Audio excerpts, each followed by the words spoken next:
Muito boa tarde, falamos ao vivo aqui do plenário da Câmara Municipal de Jacareí para mais um Fala Candidato, programa destinado a convidar e a dar espaço aos 11 candidatos a prefeito de Jacareí. O programa é basicamente centrado no plano de governo dos candidatos e o convidado de hoje pertence ao Partido Verde, o candidato Wilson Mendes, mais conhecido como Will Mendes. Will, muito obrigado por aceitar participar do programa Fala Candidato e você tem 1 minuto para falar a respeito sobre você mesmo. Bom, eu sou o Will Mendes, também conhecido como Wilson, filho da dona Valdelice, professora lá do Ricardina. Cresci na região do Esperança, morei em diversos bairros aqui de Jacareí, como Califórnia, Centro, e hoje sou morador aqui do Santa Maria. Sou formado em administração de empresas, também fiz pós-graduação em comunicação e hoje sou estudante de meio ambiente e sustentabilidade. Tenho experiência na gestão pública, de 3 anos, e também de multinacionais no mercado financeiro por mais de 10 anos. E tenho minha trajetória dentro do Partido Verde como um ambientalista, uma pessoa que sempre trabalhou pelo social, pelos animais e também pelas pessoas. Esse é o meu currículo. Will, vamos começar então falando a respeito sobre cultura. Dando uma olhada no seu plano de governo, você fala a respeito de revisar e aperfeiçoar o plano municipal de cultura. No plano atual que Jacareí possui, Will, quais são os pontos na sua análise que deveria ser revisto? Bom, principalmente no tocante que a gente fala a respeito do conselho, porque o conselho hoje ele é consultivo e a gente quer transformar ele em conselho deliberativo, para que tenha mais poder, para que as pessoas possam colocar suas palavras, tenham mais poder e a gente possa democratizar mais a cultura.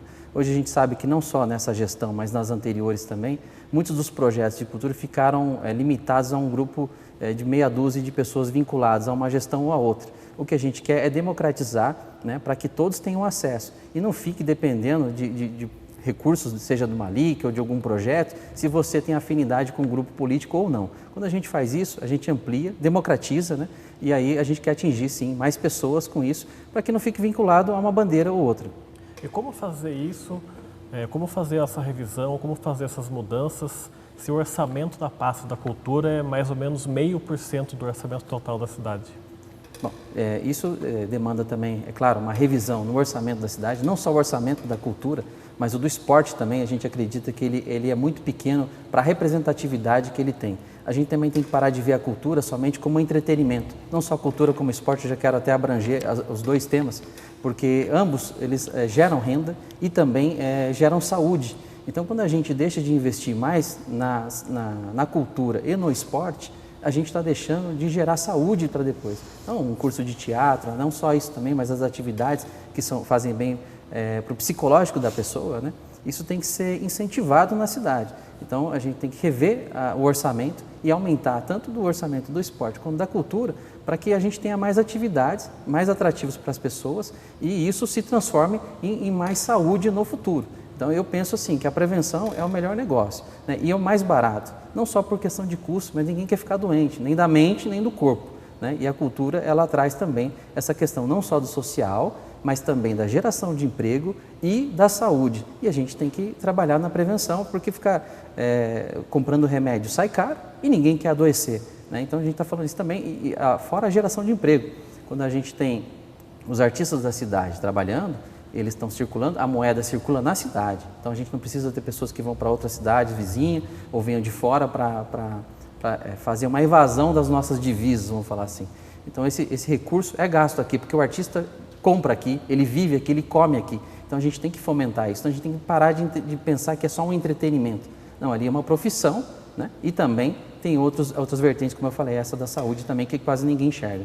Will, já que você elencou essa questão da saúde, vamos falar um pouco a respeito deste tema. A gente sabe que para 2021 as estimativas de receitas não são nada animadoras. O Banco Central já projeta uma queda no PIB de no mínimo 6% em nível federal. A arrecadação, a lei orçamentária anual, ela está bastante estimada para igual 2019, ou seja, vamos regredir. Em questão de arrecadação deve ser menor ainda, porque a estimativa sempre acaba sendo um pouco maior. E ainda assim você coloca no seu plano de governo a construção do hospital municipal, que pelos cálculos dessa gestão e de algumas outras também ficaria em torno de 100 milhões só para começar. Como fazer esse hospital com esse cenário para 2021, Will? Bom, eu contesto esse valor de 100 milhões do hospital, porque qualquer pesquisa na internet, e foi uma que eu fiz, o hospital de Cuiabá, que é um hospital municipal para 250 quartos, foi construído com 21 milhões de reais. O prefeito, nessa pandemia, gastou mais de 37 e não fez nada. Jacareí tem um dos piores índices de letalidade do Covid e de contaminação. Então, não se vê o uso desse recurso. Além disso, eu posso falar para você que o orçamento do ano passado para cá não teve queda ainda. Então, nós estamos no mesmo patamar. Então, eu falar que a economia ela declinou por conta do Covid, isso não é real. Isso está nos fatos, os dados estão no site da transparência. Agora, o ano que vem, sim, nós teremos sim uma perda de receita, inclusive de 18 milhões de reais, por conta de incompetência do governo atual, que não fez as correções necessárias na lei, e nós vamos perder isso de ICMS, isso já está até no site do governo do estado. Isso sim. Porém, um hospital que custe 21 milhões de reais para uma cidade como Cuiabá, eu acho que está muito além das capacidades de Jacareí. A gente tem que pensar no nosso, né? E enxugar a máquina pública é totalmente possível. Isso ele fez mostrando que em 6 meses ele gastou o equivalente à construção de 2 hospitais. Fora isso, nós temos um contrato da Ambiental que jorra mais ou menos 25 milhões de reais numa taxa de pagamento da tonelada do lixo, do resíduo no aterro, 3 vezes maior do que a média da região. Então, se a gente pegar os contratos da prefeitura e enxugá-los, é possível construir mais do que um hospital. Não precisava nem emprestar dinheiro para fazer as obras do CAF. Dinheiro tem, a gente só precisa ter parcimônia com ele. Ótimo, então vamos para o nosso primeiro convidado especial, o nosso jornalista Donizete Eugênio. Coloca para a gente. O senhor pretende continuar as obras do atual governo? O que vai mudar? O que a população precisa saber que o senhor vai fazer em relação às obras já financiadas pelo CAF?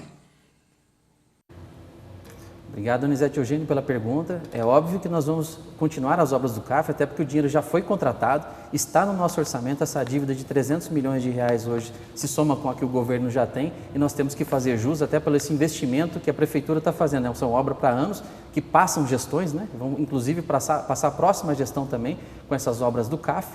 Não tenha dúvida, vamos dar continuidade. Porém, se tivermos inteligência e objetividade, nós conseguimos economizar com esse dinheiro emprestado e, inclusive, fazer novas obras, ou até o próprio hospital que a gente falou, né? O São José dos Campos fez o viaduto, o Arco da Inovação, com a sobra do dinheiro do CAF que ele emprestou para a via do Cambuí. Então, se a gente tiver, né, uma equipe competente, e isso nós temos no nosso time, para fazer as obras com a velocidade necessária, sobra dinheiro, porque o dinheiro é emprestado em dólar, né? E essa sobra de dinheiro a gente pode usar para investir na cidade, seja na saúde, na educação ou em outras obras viárias também. Sobre o transporte, no seu plano de governo, tem um ponto que você disse que vai padronizar o mobiliário urbano e implantar abrigo de ônibus, né? O contrato da JTU permite apenas algumas criações de pontos de ônibus. Como é que você pretende criar esses pontos com essa limitação que já está no contrato? Então, o contrato da JTU, ele limita a JTU a dar 10 pontos de ônibus por ano, né? Foi isso que o prefeito Hamilton, né, quando assim que perdeu a eleição em 2016, assinou o contrato dando mais 10 anos para a JTU com apenas a obrigação de fazer mais 10 pontos. Mas isso não nos implica que a prefeitura não possa fazer esses pontos de ônibus e também que não possa fazer uma parceria com a iniciativa privada. Nós vemos em São Paulo, muitos pontos de ônibus são usados para anúncios, né? A gente tem que aí negociar com a iniciativa privada o interesse nesses anúncios e parcialmente, pelo menos parte onde tem ponto de ônibus que tem a movimentação, as pessoas têm interesse em anunciar. Claro que talvez num ponto de ônibus num bairro mais periférico a gente não tenha ele, mas aí a prefeitura pode entrar com recurso economizando com a iniciativa privada que banque no centro. Então essa é a padronização, porque hoje também você vê, é um ponto, é um pedaço de um pau lá e é o ponto de ônibus, não tem nenhuma placa, o outro tem uma placa, o outro tem um abrigo, de um jeito ou de outro. A gente precisa ter uma cidade mais uniforme, né? Para que as pessoas se identifiquem com Jacareí. Quando ela está em Jacareí, ela sentir, não, estou em Jacareí porque aqui o ponto de ônibus é diferente. A gente vê isso Brasil afora, seja nas cidades do Sul, até São José dos Campos mesmo, tem pontos de ônibus que viram padrão. Jacareí não tem padrão em nada. Candidato, quando você fala nessa questão dos pontos de ônibus, quais bairros você enxerga que nesse momento precisam mais do que outros? Existem regiões que você considera ser urgente nesse sentido? Olha, eu diria que quase todos os bairros da periferia de Jacareí são urgentes. Eu estou rodando a cidade há mais de 30 dias, conversando com as pessoas, e eu vejo que, por exemplo, até o Meia Lua, que é um bairro bem desenvolvido, que inclusive tem vereadores, muitos vereadores eleitos, tem pontos de ônibus lá que é só um poste, que não tem cobertura, né? O próprio Pedramar, o Veraneio Jal. Então, assim, a periferia realmente da cidade está desabrigada. Vamos falar assim, não tem abrigo de ônibus, está desabrigada mesmo. Então, teria que ser feito um projeto para que a gente pudesse, com a iniciativa privada, priorizar então o centro, porque eles querem anúncio. Não adianta eu vou falar que ele vai ter um anúncio onde quase não tem circulação de pessoas. E esses pontos do centro a gente passa para a periferia. Ainda sobre transporte, antes da gente passar para o nosso convidado, em respeito justamente em relação a esse contrato da JTU, é sabido que esse contrato financeiramente aparenta ser desequilibrado. A empresa alega que, apesar do subsídio realmente cobrir aqueles 60 centavos à época, ainda existe um passivo que ela não consegue superar, ou seja, a prefeitura repassa, mas não o suficiente. Já a prefeitura alega também que só faz o que está de acordo com a lei, inclusive aprovada por esta casa. Se eleito, como você pretende manejar esse impasse no qual os dois puxam um para cada lado e, no final das contas, a gente acaba com uma greve para a população? Bom, é claro que o contrato, se tem, ele vai até 2026, tem que ser cumprido, mas eu acredito no diálogo. Eu falo que eu quero ser o prefeito que vai dialogar com as pessoas e com os entes também privados. Então, se a gente não pode com eles, não é que se junte a eles, mas a gente tem que negociar. Eu entendo que a empresa visa o lucro, mas a gente também visa a qualidade de serviço para a população, né? O contrato pode ser engessado, mas ele também pode ser flexível. A gente tem que fazer uma auditoria no contrato da aviação. O que pode ser feito? O que está se deixando de ser cumprido? Porque a gente tem que ter coragem para ir lá e colocar o dedo na ferida. Se tem algo de errado, né, temos que corrigir, né? Quebrar o contrato, não sei se existe cláusula que hoje eles não estão cumprindo que dá abertura para quebra de contrato, por que não? Então, eu acho que a empresa tem que cumprir o papel dela. Se o contrato foi feito errado pela gestão anterior, é uma pena, a população vai pagar e vai pagar até 2026, porém a gente tem que minimizar os impactos da população. Eu acredito que a gente tendo uma conversa com a empresa, tentando melhoria da qualidade dos serviços de transporte público, eu acho que isso é possível porque, como a gente fala, nós temos a visão de atender o cidadão, eles têm a visão do lucro. A gente precisa conciliar algo nesse sentido. Não adianta falar que vamos tirar o contrato dela ou colocar uma outra empresa agora para concorrer com a própria JTU, mas ela mesma pode ter opções melhores de transporte. Por exemplo, tem bairros que eu tive andando por aí que as pessoas falam que tem um ônibus somente de manhã, a pessoa vai trabalhar e não volta à tarde, mas ela tem ônibus menores. Ela fala, mas tem horário que tem 6 pessoas, mas ela pode atender essas 6 pessoas, seja com uma van ou um ônibus menor. Então existe possibilidade, a gente tem que fazer cumprir o contrato. Tá ótimo, vamos passar então para a participação do nosso segundo convidado especial, o jornalista Paulo Torraca. Coloca para gente. Candidato, em seu plano de governo, o senhor propõe, abre aspas, reduzir o número de secretarias, fecha aspas. A minha pergunta é, quais secretarias seriam extintas e por quê? Bom, muito boa pergunta. Primeiro porque uma das secretarias, que é a Secretaria de Mobilidade Urbana, né, foi criada para poder abrigar o inimigo político do Isaías, né, apenas para isso. E a gente entende que a mobilidade ela pode estar muito bem dentro da infraestrutura, como era anteriormente, isso não tem uma perda de desempenho da função. E outra secretaria que a gente quer fazer a fusão é a Secretaria de Meio Ambiente e Desenvolvimento Econômico. Chamaria Secretaria do Verde, Meio Ambiente e Desenvolvimento Econômico, porque elas têm funções distintas e acabam, dado momento, sempre entrando em conflito, né? Um conflito do interesse comercial com o interesse do meio ambiente. Você tendo essa secretaria que vai poder resolver esse litígio, né? Porque ela já vai ter as duas visões ao mesmo tempo, a comercial e a ambiental, porque senão fica uma briga de secretário. Ele quer aprovar por um motivo, o outro pelo outro, então a gente acaba economizando recursos públicos, dando mais agilidade, né? E inclusive passando até a parte de planejamento das vias também para a Secretaria de Planejamento. Mas manteria a desenvolvimento econômico atual ou não? Não, chamaria a Secretaria do Verde, Meio Ambiente e Desenvolvimento Econômico, com um secretário só. Seria uma aglutinação. É porque as duas têm o mesmo interesse. O desenvolvimento econômico ele tem que vir com a questão ambiental, né? A gente tem que avaliar os impactos, apesar de hoje se visar somente a questão do lucro, né? Como é que fala? A questão comercial, mas sempre toda atividade tem um impacto ambiental e elas têm que ser sempre vistas de lado a lado. Também no seu plano de governo tem uma colocação de revisar o Código de Normas, Posturas e Instalações Municipais. Esse código é uma lei muito vasta. Quais pontos que você pretende revisar? Queria que você falasse sobre isso. Sim, esse é um ponto muito interessante, Rodrigo, porque hoje não é possível você abrir duas empresas no mesmo endereço.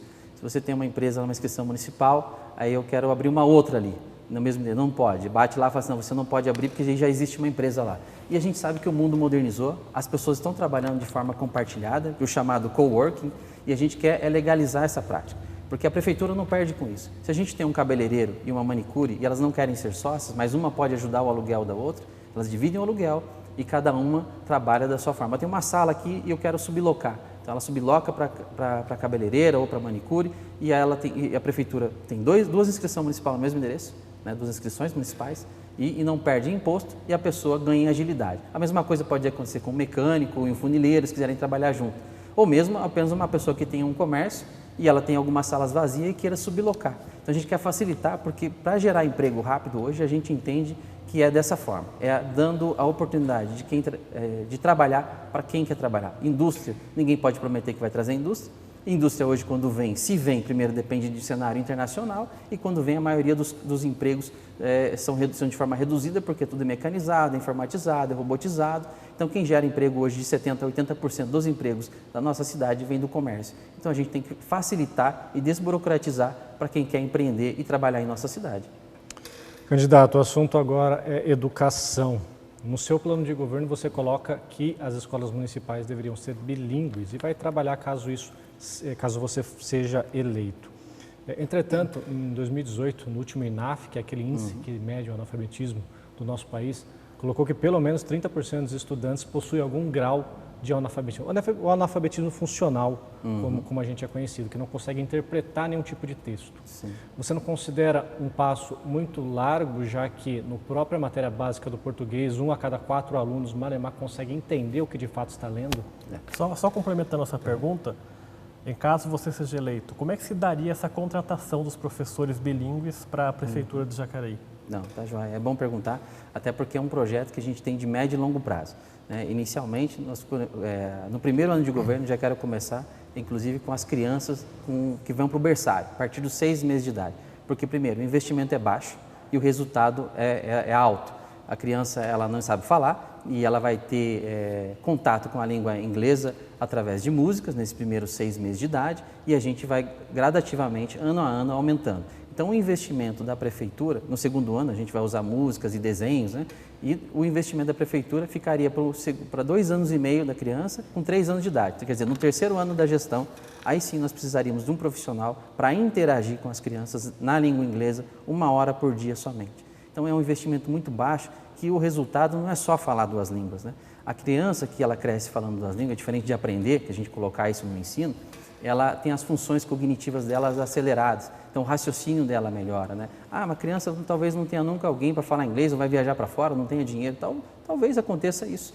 Mas e as funções cognitivas? E o raciocínio dela? Isso vai melhorar para a vida profissional dela, para o resto da vida. Então a gente não vê uma melhora na questão somente da segunda língua, a gente tem que ver além disso, e essa possibilidade, como eu te falei, não é de mudar todo então o ensino de uma vez, e sim fazendo gradualmente, ano a ano. O investimento maior ficaria somente quando a criança, daqui a 7 anos, fosse para o ensino fundamental 1. Tem também a questão que o Rodrigo perguntou em relação à contratação. A contratação. Dos funcionários. Então, isso que eu falei, a contratação que a gente precisa, né, é de 1 hora no terceiro ano de governo para poder falar com as crianças que já estão com 3 anos de idade. Um profissional hoje, 1 hora aula de um professor não sai na média de R$20. Eu acho que o investimento baixo, isso se a gente colocar em todas ainda, a gente pode multiplicar por 100 e dá R$2.000 de hora aula. A gente precisa de 1 hora uma vez por semana. Mas, por exemplo, para as crianças que vão ter 3 anos de idade no seu primeiro ano de governo, ou 7 anos de idade no seu primeiro ano de governo, já seria feita contratação já no primeiro ano de governo? Não, porque a gente tem que começar com um projeto piloto. Eu não estou falando de repaginar a educação inteira e virar amanhã todas as séries, o ensino fundamental inteiro em inglês. Isso seria, eu diria que um projeto muito grande que o município não tem condições de custear.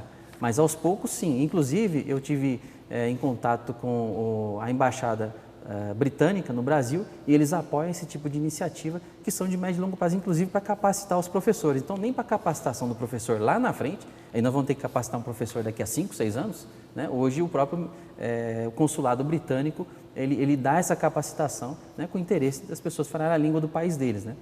Essa é a diferença. Então, a priori, nesses primeiros 2 anos, o investimento é zero. É musiquinha, YouTube, vídeos públicos É só metodologia e pronto, porque a criança ela só vai ouvir a música, aquilo vai ficar na memória afetiva dela. Quando ela cresce, ela já vai crescer falando as duas línguas. É simples assim. Aí, claro, investimento nos professores de capacitação de médio e longo prazo, feito em parceria, pode ser até com a Embaixada Britânica, ou até mesmo uma capacitação privada com fundações como a Lema ou outras fundações nacionais, que têm recursos para investir na educação básica. Neste caso, o concurso público estaria descartado. Para professores de inglês, nesse momento, sim. Até porque não há necessidade, nesses primeiros 4 anos de governo não haveria necessidade. Agora, a gente sim tem um outro projeto, que é a escola de tempo integral, e nesse sim ela teria aula de inglês à tarde. Né? É uma escola de tempo integral, a gente sabe que o preço de uma oficina cultural, ou o próprio professor de inglês, como eu te falei, de 20 a 40 reais, se a gente chutar por 40 reais, que é o preço mais alto, né, que se paga para uma oficina cultural, ela pode ter atividades culturais, esportivas, pode ter línguas, diversas outras línguas, no período da tarde, a parte pedagógica de manhã, e na parte da tarde ela escolhe para ter aula de dança, de jazz, de hip hop, balé, o que for, para que a criança esteja aprendendo no período da tarde, e o pai e a mãe que precisam trabalhar tenha condições de deixar a criança num lugar, né, educativo e de aprendizado. E aí, somando 1.000 aulas a 40 reais, vamos falar, sai 40 mil reais. Isso não é nada, uma prefeitura que tem um orçamento de 1 bilhão e atende muito mais de 400 pessoas. Ok, vamos então para a nossa terceira convidada especial neste caso, a jornalista do Vale, Thaís Leite. Coloca pra gente. Olá, candidato, olá a todos. Um projeto que permeia todo o plano de governo do senhor é o Jacareí. Gostaria de saber mais sobre esse projeto e até que ponto que ele deve interferir na vida da população. Obrigada. Eu confesso que eu não consegui entender. Ela falou a respeito do seu projeto no plano de governo de segurança, Jacareí, que era um aplicativo que você havia... Isso é um projeto bem legal. A gente quer informatizar toda a prefeitura, tendo esse aplicativo Jacareí. E na parte de segurança, principalmente na questão da mulher, né, e da família segura, que ela tem um botão do pânico. Né? Ela vai ter seu cadastramento, porque a maioria das pessoas que sofrem violência doméstica, isso é recorrente. Então a gente pode ter um botão de emergência e o do pânico, quando alguma coisa acontecer de grave, para que isso seja direcionado diretamente para o COI e que uma viatura tem que comparecer imediatamente à casa da pessoa que está sofrendo essa violência. Que ela aperte apenas um botão, né, e isso já acione que aquilo é uma emergência grave. Então, eu acho que é uma forma de dar agilidade e segurança para ela também, nesse momento de tensão familiar. E como é que você pretende lidar com uma Câmara de Vereadores formada, hipoteticamente, por maioria de oposição ao seu governo? Como é que vai ser esse diálogo? Bom, eu acredito, Rodrigo, que a gente não pensa em oposição ou situação. As pessoas querem uma cidade melhor. E esse é o sentimento de todo mundo que está se candidatando para vereador hoje e também para prefeito. Então, eu acredito que os projetos que são de interesse da cidade não teria dificuldade nenhuma de aprová-los, porque todos nós temos o mesmo sentimento, nós queremos uma cidade melhor para todos de Jacareí. Né? O candidato, tem uma questão que a gente precisa voltar, que é a respeito da saúde. Intervenção na Santa Casa, todo candidato está tendo que falar um pouco a respeito desse assunto. Como que você enxerga a atual intervenção e se você pretende mantê-la, rompê-la, como que ficaria a questão da Santa Casa de Jacareí caso você for eleito? Bom, o nosso plano para a Santa Casa é devolver a administração para ela, porque ela é uma entidade privada, né? E a prefeitura administrar algo que não é dela é muito difícil. Por isso nós colocamos a construção do hospital municipal, né? Claro, o tempo dessa construção, né? A parceria com a Santa Casa tem que continuar, tem que fazer o atendimento da população, mas após o hospital construído, a gente tem que devolver a Santa Casa para ela. Eles fazem a própria administração dela. Não posso, como é que a gente fala, meter o bedelho na casa dos outros, entendeu? Então, assim, fica difícil, porque quem que é dono da Santa Casa hoje? É a mantenedora ou é a prefeitura? Então, é aquilo lá, cachorro com 2 donos morre de fome. Então, a gente não vai melhorar a saúde do município se a gente não fizer o que tem que ser feito, que é a própria prefeitura, que é a detentora do recurso, né, administrar o seu próprio hospital. E a Santa Casa, como entidade privada, também pode fazer, assim como o próprio Hospital São Francisco fez. Em relação às dívidas que ainda estão vigentes, trabalhistas e tudo mais, se é que ainda existem, como que você pretende lidar com isso? Sim, existe uma dívida grande, mas é uma dívida da Santa Casa, não é uma dívida do município. O que o município tem que fazer é ajudá-la a pagar as dívidas delas. Agora, se contrair novas dívidas, não é uma responsabilidade do município. Então, esse laço tem que acabar, porque senão vira uma bola de neve e vai ficar sempre a Santa Casa sendo, com a intervenção da prefeitura. A gente precisa cortar esse cordão umbilical. Isso vai um dinheiro enorme, né, que acaba não dando em resultados em qualidade da saúde do município. e que a gente não pode, em que a gente, assim como gestor público, não pode fazer nada, porque não é uma entidade minha, ela é da Irmandade. Aproveitando que você citou essa questão da prefeitura, você, candidato, esteve inclusive com esse atual governo por mais de 3 anos. Entretanto, recentemente rompeu os laços e agora vem com uma candidatura independente. Por qual motivo esse rompimento não aconteceu antes? Bom, eu sempre falo que uma relação, seja comercial ou até mesmo amorosa, não tem hora para acabar, né? A gente, quando aceita um casamento ou um namoro, ninguém quer que termine, mas isso pode acabar a qualquer momento. E a minha decisão de encerrar essa relação com o PSDB, né, do Isaías, é por discordar da forma que ele estava administrando a cidade. Nós temos um projeto para a cidade que visa as pessoas, o meio ambiente, os animais, né, uma qualidade de vida, e ele tinha um projeto pessoal de poder. Então, quando isso se tornou mais latente, não foi possível continuar na mesma caminhada, porque nosso plano de governo é muito melhor para a cidade do que o plano dele. Então, nós temos ideias melhores, um plano melhor e que vai surtir em qualidade de vida para todos, né? Não uma questão somente de plano de poder, de estar permanecendo no poder eternamente. Inclusive, até sempre falo isso, que eu não sou político profissional, não quero ser. Nós temos um propósito de fazer 4 anos de mandato e pronto. Até porque eu também trabalhei muito tempo no mercado financeiro. Vocês sabem que gerente de banco muda de tempo em tempo, 2 anos, 3 anos. Por quê? Porque se acomoda. Ficar lá depois de 4 anos, a gente viu 16 anos do PT como que foi o último ano de mandato. Total comodismo. Precisa oxigenar. Eu quero dar minha contribuição para a minha cidade, uma cidade que eu amo e que me acolheu. Estou aqui desde criança. Mas depois tem que oxigenar ideias novas, a cidade tem que pulsar, nós temos que crescer. Ficar só na mão de 2 grupos políticos, como está hoje há 24 anos, a gente está vivendo essa situação. Triste para Jacareí. Mas aí você levou assim, mais de 3 anos para detectar esse problema do governo do atual prefeito para ir romper com ele. Já no primeiro ano não teve como você detectar esse problema? Não, foram vários, né? Não foram um apenas, né? Porque quando você casa, assim como vou falar com a relação pessoal, né? Inúmeros casais têm diversas briguinhas durante o dia. Só que você vai separar um casamento na primeira briga? Não. Né? Na primeira discussão? Não. Agora, quando isso se torna latente e algo de grave, por exemplo, como eu posso falar, que é o caso da própria Distal, né? Que você vê um prefeito que, em vez de comprar a cesta básica, né, ele gasta com publicidade, não gastou um centavo da prefeitura para comprar a cesta básica enquanto as pessoas estavam morrendo de fome. Para uma pessoa que paga com cheque um aluguel de uma empresa que tem dívida trabalhista, né, para que isso aí depois, a consequência a gente sabe o que acontece, que quem está lá sem receber salário não vai receber, aluga um prédio que foi arrematado pelo ex-prefeito do mesmo partido de outra cidade, aí não dá para segurar mais, né? Então ali foi algo que para mim, desculpa, não dá para aceitar esse tipo de prática. Candidato, você tem 1 minuto ainda restante para falar sobre qualquer assunto, mesmo que a gente não tenha tocado nesse assunto. Fique à vontade, candidato. Bom, eu quero falar para vocês que nosso plano de governo foca principalmente na economia, na geração de emprego e renda, facilitando a vida de quem quer empreender em nossa cidade. Você que quer trabalhar, quer ter o seu negócio, nós vamos desburocratizar e não é inventando a roda, é copiando um projeto que existe na cidade vizinha. Vai abrir uma empresa hoje, já pode trabalhar amanhã. Vamos dar um crédito de confiança para você. E também vamos trabalhar a saúde preventiva, porque é muito mais barato e ninguém quer ficar doente, então não é só questão de custo. Vamos trabalhar com esporte e nutrição e também a questão mental das pessoas, para que a gente tenha uma população mais saudável. E quero dizer também que eu quero ser o prefeito que vai brigar por você e não brigar com você. Quero unir os órgãos públicos, ser amigo e trabalhar com a Defensoria Pública, com o juiz e também com os promotores. A gente não pode brigar com esses entes, né, governamentais. Nós temos que unir a Câmara, unir a Defensoria Pública, o Ministério Público,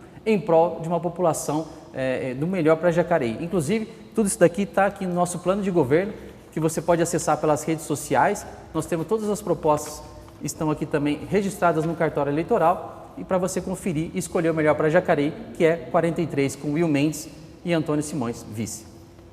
Candidato, muito obrigado por aceitar participar do Fala Candidato e obrigado você também que participou até esse último instante com a gente. Esperamos que você tenha gostado, continue com a TV Câmara Jacareí, a TV pública da cidade.